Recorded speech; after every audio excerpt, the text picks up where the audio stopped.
अस्सलाम वालेकुम जी नाजरीन, मैं हूँ आपका होस्ट अहमद अली मर्दान से और आप देख रहे हैं अनऑफिशियल FATV। जी नाजरीन, इस वक्त मैं डिस्ट्रिक्ट मर्दान में मौजूद हूँ। डिस्ट्रिक्ट मर्दान के हवाले से मैं आपको ये बताता चलूँ कि ये वही डिस्ट्रिक्ट है, वही ज़िला है जहाँ पे कोरोना वायरस का शुरुआत हुआ था और कोरोना वायरस का फर्स्ट डेथ रिकॉर्ड हुआ था यहाँ पे।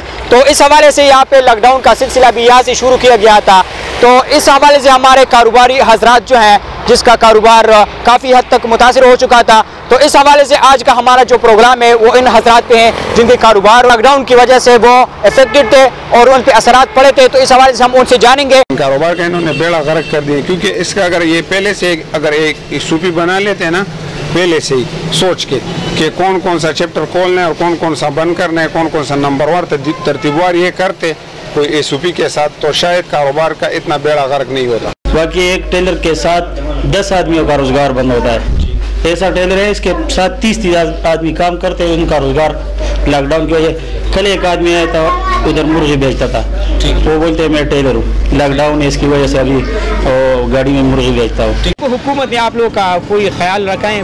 हाँ, हुकूमत ने हमारा कोई ख्याल नहीं रखा। जो इन्होंने वो दिए हमें कि मतलब 2 से 3 घंटे आप खुला रखने थे, वो भी नहीं हुआ, इस तरह भी नहीं हुआ।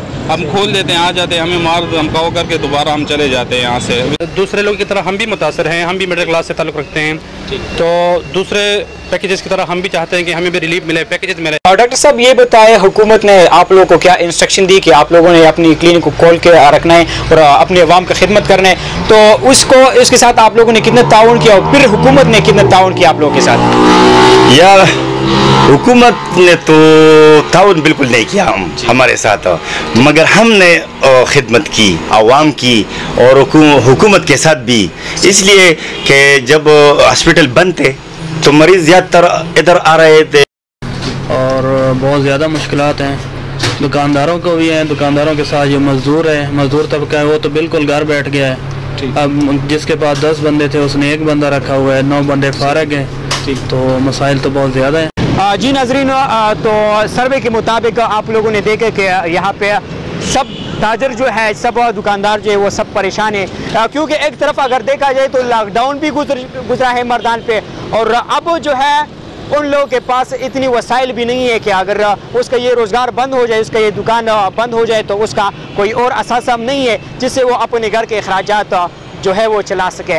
तो जी नाजरीन, मैं ये आपको बताता चलूँ कि ये वही लोग हैं जो सफ़ेद पोश लोग हैं, जो किसी के सामने हाथ नहीं फैलाते, क्योंकि उसका सिर्फ वसीला यही शॉप होता है, यही दुकान होता है, और अगर ये भी बंद हो जाए तो फिर इसका कोई और ज़रिया नहीं होता और ना ये किसी के सामने हाथ फैलाते हैं। जी नाजरीन, तो सब ने फरियाद की, और क्योंकि ये हमारी इकानमी का जो बोन कहा जाता है, इकानमी बोन इसको कहा जाता है, अगर ये परेशान है तो हमारे पाकिस्तान का जो इकानमी लेवल है वो भी कम होता जाएगा और हमारा मुल्क जो है वो कामयाबी की तरफ से जो है वो हट जाएगा। तो हुकूमत को चाहिए कि इसके लिए स्पेशल रिलीफ का इंतज़ाम किया जाए और इन लोगों के लिए कुछ न कुछ किया जाए, क्योंकि ये लोग कोई और काम काज इसका नहीं है, सिर्फ ये एक आसरा होता है। अगर ये भी बंद हो जाए तो ये लोग बिल्कुल भूखे ही रह जाएंगे। ठीक है जी नाजरीन, तो इसके साथ हमारे प्रोग्राम का जो वक्त था वो ख़त्म हो चुका है। अपने मेज़बान अहमद अली को दीजिए इजाज़त। अल्लाह निगहबान।